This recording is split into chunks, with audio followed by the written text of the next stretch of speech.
Сәлеметсіздер ме? Баршаңызға. Бүйрек ауруының екі түрі бар. Жедел және созылмалы бүйрек ауруы. Әрқайсының қауіп факторлары әртүрлі. Жедел бүйрек ауруы 3 айдан аз уақытқа созылған бүйрек ауруы ретінде анықталады және көптеген жағдайларда толық қалпына келтіріледі.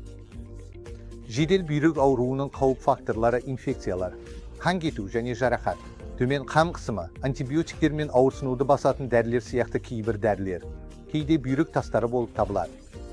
Созылмалы бүйрек ауруының қауіп факторлары диабет, қан қысымы, темекі шегу, семіздік және ұмытпаңыз, кейде емделмеген жедел бүйрек ауруы созылмалы бүйрек ауруына келуі мүмкін.